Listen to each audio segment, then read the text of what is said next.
Some promises never die. They just wait. Hong Kong, 1971. A busy film set full of noise. A small girl, barely 7, tugs on a man's sleeve. He turns. She looks up and says 5 words that silence the crew. "When I grow up, I'll marry you." The man kneels, smiles, ties his yellow wristband around her tiny wrist. That man is Bruce Lee. 2 years later, he is dead. The world mourns and moves on. She never does. She keeps the wristband. She learns to kick. She trains for 20 years in silence. Then in 1993, she walks into a martial arts championship in Los Angeles wearing that same faded yellow band. She wins. And standing in the crowd is someone who recognizes it immediately. But what happens when he tells her what Bruce once said about her? If the story moves you, subscribe and stay for every chapter. May grew up in the spaces between things. Between costume racks and camera rigs. Between takes and tea breaks. Her mother, Li Hua, was a seamstress. Not the kind who had her own shop. The kind who carried a battered trunk from set to set, stitching torn sleeves and replacing buttons for actors who never learned her name. That trunk went everywhere. And so did May. By the time she was 5, May knew the rhythm of a Hong Kong film set better than she knew her own neighborhood. She knew when the director was about to lose his temper. She knew which actors were kind and which ones threw things. She knew to stay low, stay quiet, and never touch the props.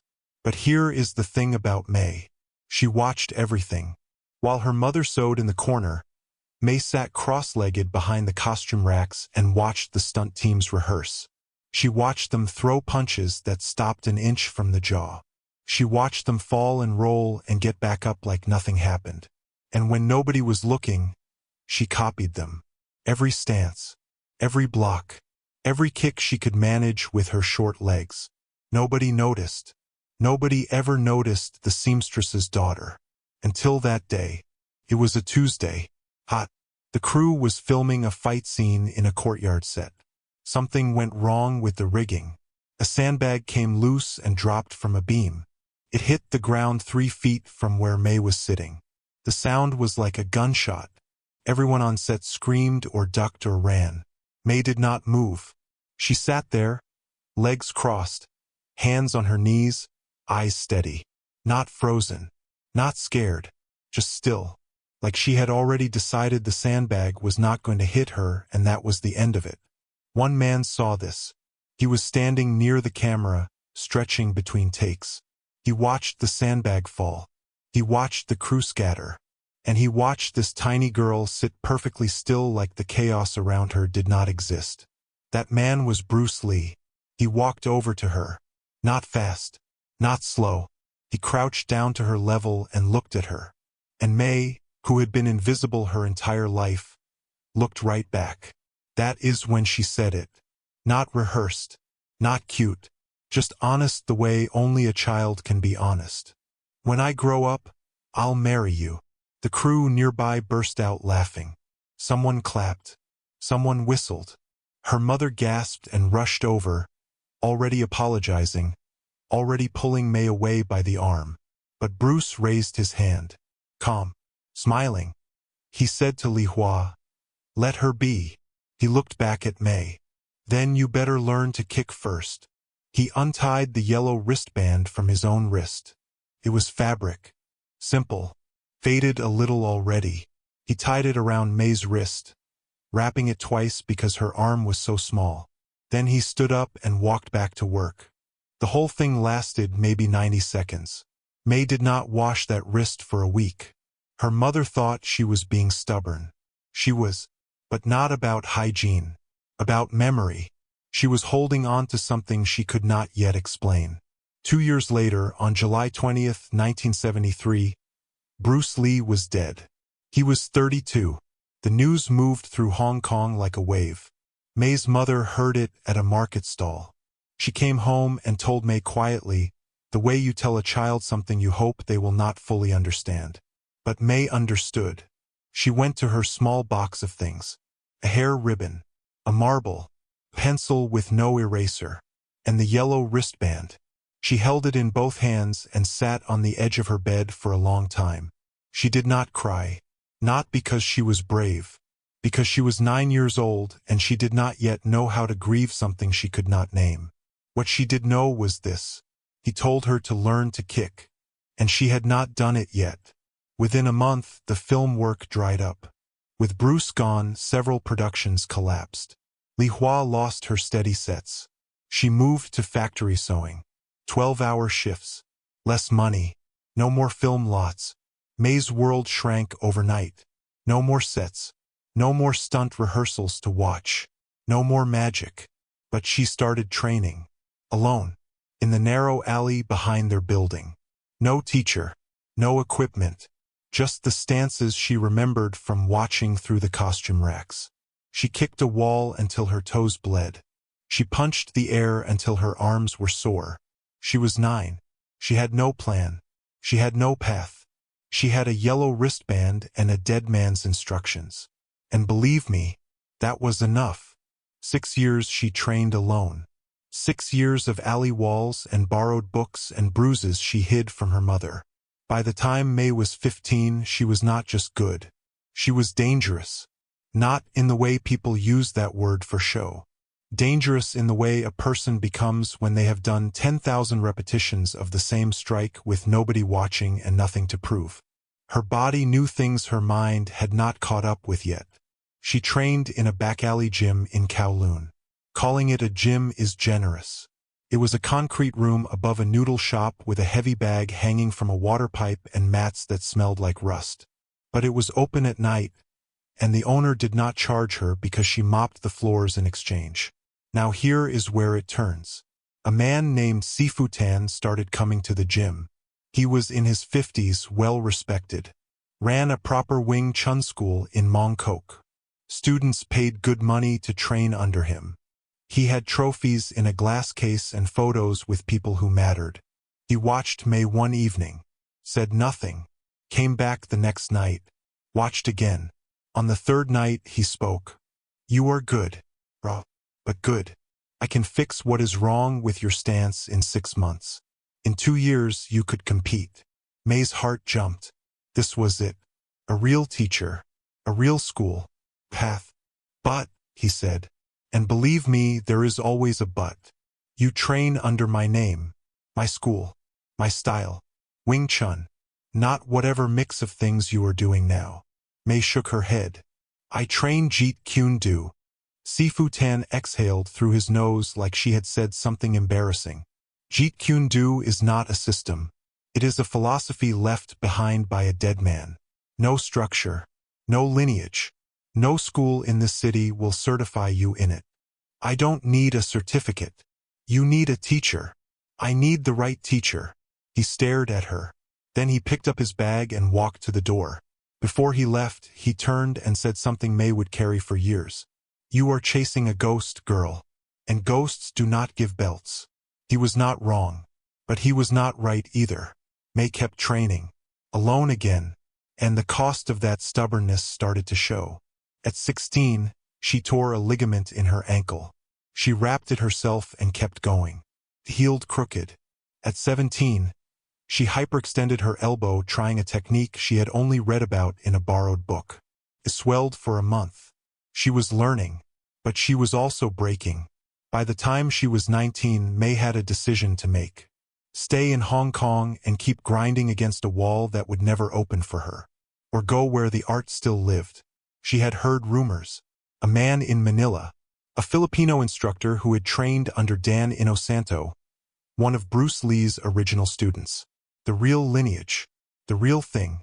He taught a small class out of a gym near Tonda. No advertising. No trophies in a glass case. Just the art passed hand to hand. But Manila cost money. And May had none. So she sold her mother's costume trunk. Now get this. That trunk was not just a box. It was Li Hua's entire working life. Every needle, every spool, every pair of shears she had carried from set to set for 20 years. It was the thing that fed them when Bruce died and the work disappeared. It was the thing her mother kept polished even when everything else fell apart. May sold it to a prop dealer in Shamshuepa for enough money to buy a one-way ticket to Manila and eat for 2 weeks. When Li Hua found out, she did not yell. She did not hit.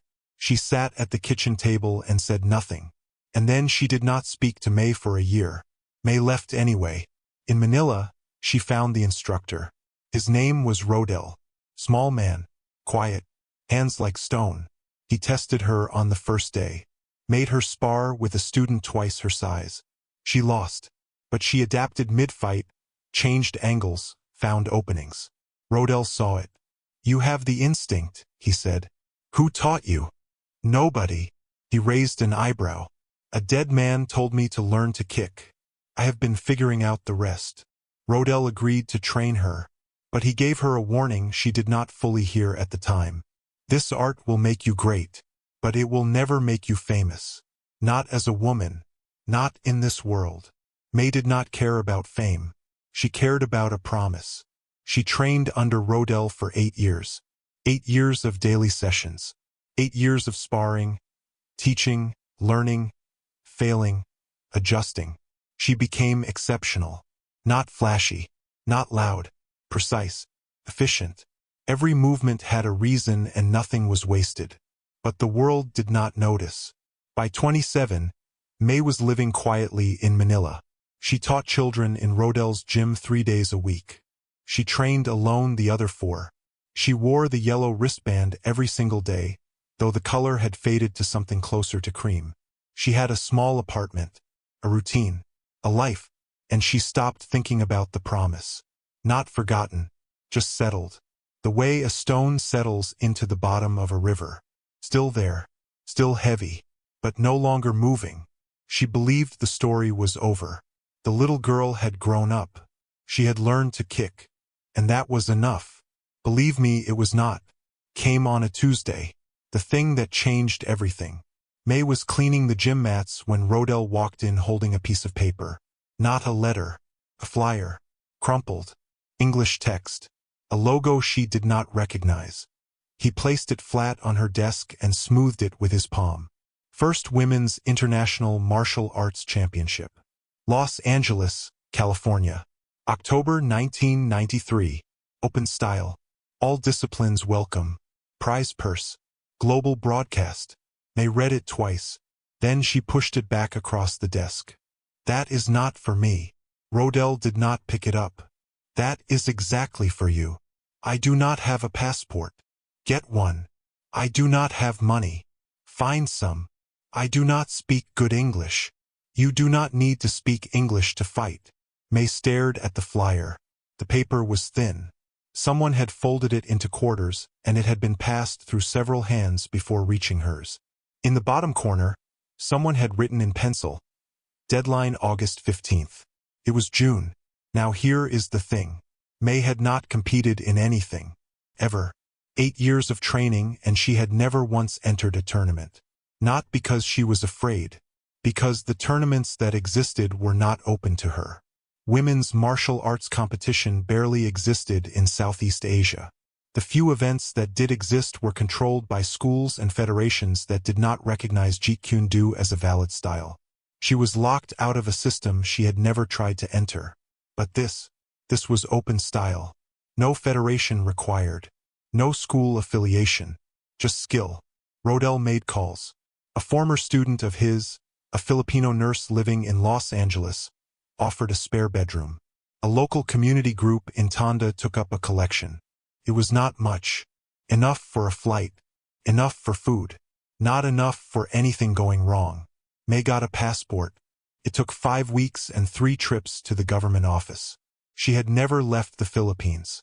She had never been on a plane. She packed 1 bag, 2 changes of clothes, training wraps, and the yellow wristband. She landed in Los Angeles on a Wednesday in early October. The city hit her like a wall. The size of it. The noise. The freeways that seemed to go in every direction and none at all. The Filipino nurse, a woman named Grace, picked her up from the airport in a car that smelled like air freshener and antiseptic. Grace was kind. She spoke Tagalog and Cantonese and told May not to worry. May was not worried. She was disoriented. And those are very different things. The venue was a convention center near downtown. When May arrived for registration, she saw what she was up against. Women from 12 countries. Teams with matching jackets and embroidered logos. Coaches with clipboards. Sponsors with banners. Camera crews setting up angles. May had a gym bag and tape on her shoulder from a training tweak 2 weeks before. She registered under her full name. May Lin Chung. Style Jeet Kune Do. Affiliation. None. The woman at the desk looked at the form, looked at May, and typed it in without comment. First qualifying round. Her opponent was American. Taller by a head. Heavier by 30 pounds. Sponsored by a sportswear brand whose logo covered most of her uniform. She had a coach in her corner and a game plan on a whiteboard. May had Rodell's voice in her memory. Move first. Move clean. Do not wait for permission. The fight lasted 1 minute and 40 seconds. May closed distance before the American could set her stance, intercepted a jab, redirected, and landed a clean hook kick to the body. The American buckled. Reset. May did it again. Different angle, same result. The referee stopped it. Nobody cheered. They were too surprised. Second round. A Brazilian capoeira fighter. Fast. Unpredictable. She moved like water and struck from angles May had never seen in training. Midway through the first exchange, a spinning back kick caught May on the left shoulder. The one already taped. Pain shot from her neck to her fingers. May adjusted. She stopped chasing. Let the Brazilian come to her. Intercepted. Redirected. Countered. It was textbook Jeet Kune Do. The art of fighting without fighting until the exact moment you fight. She won on points. But her shoulder was damaged. Not torn. Not broken. But wrong. She could feel it grinding when she raised her arm above her head. Semi-final. A Japanese karate champion named Sato Yuki. Disciplined. Powerful. She fought like a machine that had been programmed to never make a mistake. The fight went all 3 rounds. May won by a single point. One counter strike in the final 10 seconds that the judges scored clean. When she walked off the mat, her left arm was hanging lower than her right. Rodell would have told her to stop. Grace, watching from the stands, covered her mouth. May went back to Grace's apartment. She sat on the edge of the guest bed and tried to lift her arm above her shoulder. She could not. She iced it. She wrapped it. She did not sleep. The final was tomorrow. Her opponent was a Korean Taekwondo champion named Park Ji-yeon.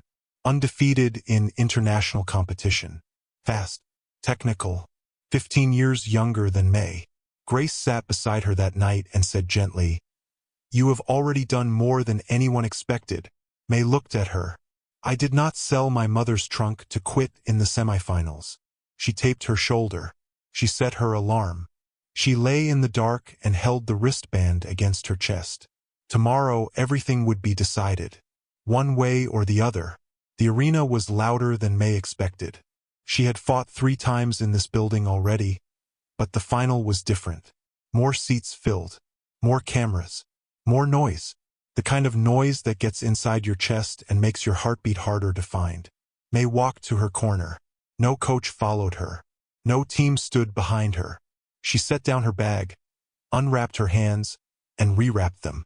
Slowly. The left shoulder was stiff. She had slept maybe 2 hours. Her body felt 10 years older than it had a week ago. Across the mat, Park Ji-yeon was warming up. Tall, lean, fast in a way that was visible even in her warm-up kicks. Her coach was talking into her ear. Her teammates lined the front row, matching jackets, matching confidence. May looked at the wristband. The yellow had faded so much it was almost white. The fabric was soft from 22 years of wear. She pressed her thumb against it. She did not think about Bruce. She did not picture his face or replay the memory. She just heard his voice. Calm. Clear. Like he was standing right behind her. "Then you better learn to kick first." The bell rang. Park came out fast. A front leg roundhouse that May barely slipped. Then a second. Then a spinning hook kick that grazed May's temple. The Korean was not testing. She was hunting. May backed up. Circled. Tried to find the rhythm. But Park was relentless. Every time May set her feet, Another strike came. Straight. Angled. High. Low. Park fought like a storm with a schedule. First round went to Park. Clear. The judges did not hesitate. May sat in her corner. No one brought her water. She reached into her bag and drank from a bottle she had filled at Grace's apartment. Her shoulder was screaming. Not the sharp pain of injury. The deep, grinding pain of something being used past its limit. She closed her eyes. And in that silence between rounds, she made a decision. Stop fighting Park's fight. Fight Bruce's fight.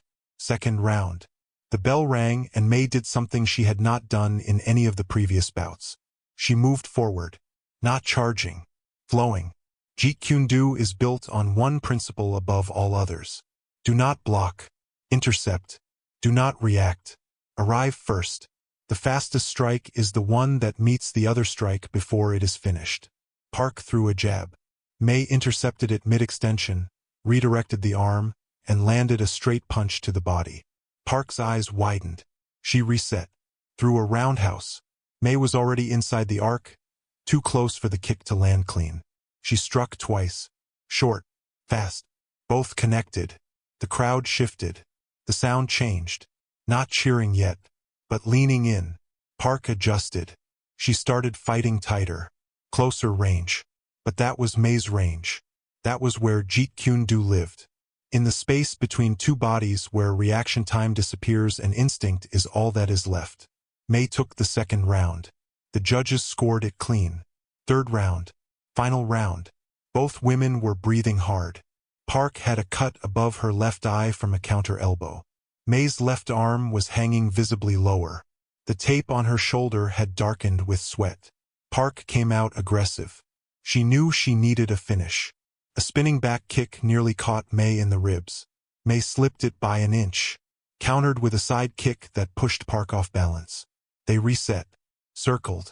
The clock was running down. With 30 seconds left, Park threw a combination. Jab. Cross. Hook. May intercepted the cross, stepped inside, and landed a clean counter to the jaw. Not hard enough to drop her. Hard enough to snap her head back. Hard enough for the judges to see it. The bell rang. May stood in the center of the mat. Her arms at her sides. Her chest heaving. She did not raise her fists in victory. She did not know yet. The judges scored it. Split decision. 2-1. May won. The announcer called her name. May Lin Chung. Jeet Kune Do. Unaffiliated.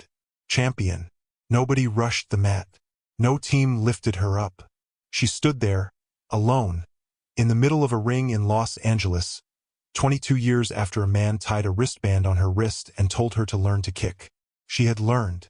After the ceremony, after the photos with officials she did not know and handshakes from people whose names she would not remember, May was walking toward the exit.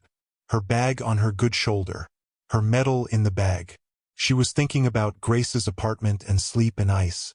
A young man stepped into her path. American. Tall. Dark hair. Something in his face that made her stop. Not because she recognized him.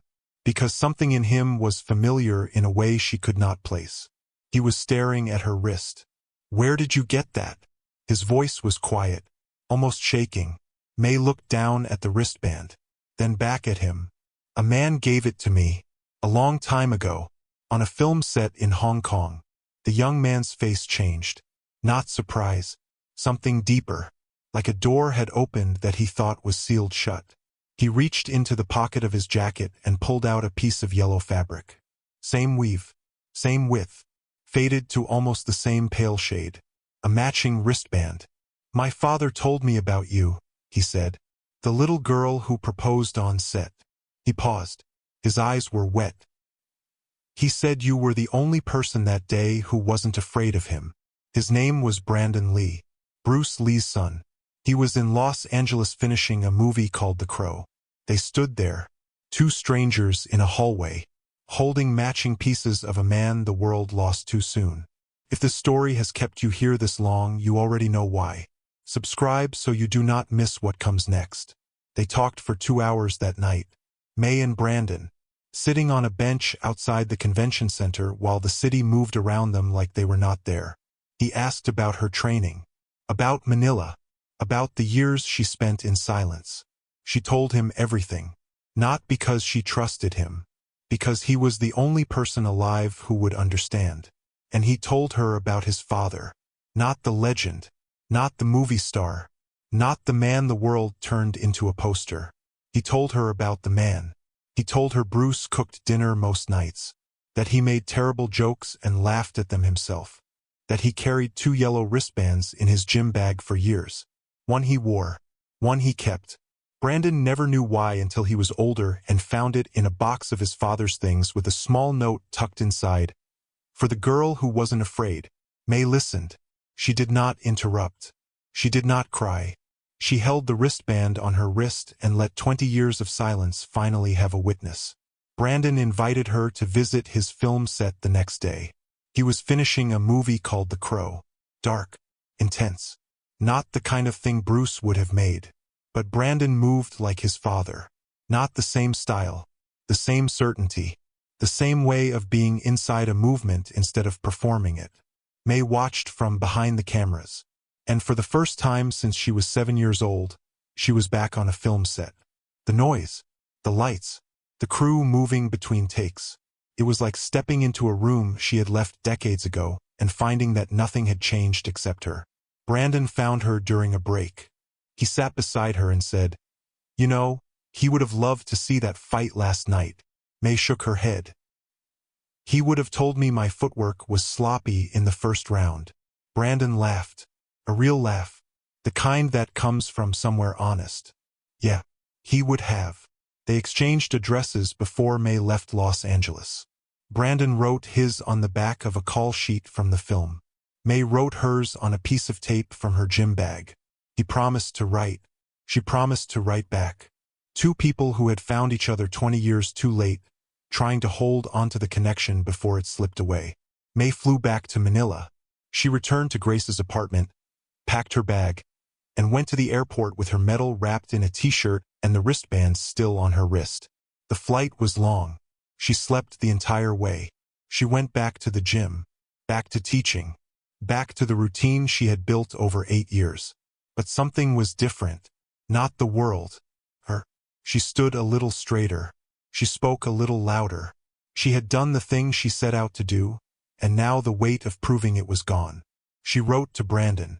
A short letter, thanking him, telling him about her return, asking how the film was going. She never got a response. On March 31, 1993, Brandon Lee was killed on the set of The Crow. A prop gun loaded with a dummy round that was not fully dummy. He was 28 years old. May found out from a newspaper. She was sitting in the gym early morning before the children arrived for class. The headline was small. American actor. Filming accident. Dead. She read the name twice. She put the newspaper down. She sat very still. And this time, unlike when she was 9, she knew exactly how to grieve something she could name. She sat in that chair for an hour, holding the wristband. Not the one Bruce gave her. The one Brandon had pressed into her hand that night outside the convention center. His own.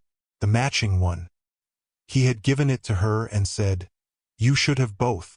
You earned them." 2 wristbands. 2 dead men. 22 years apart. 3 weeks later, a package arrived at May's gym.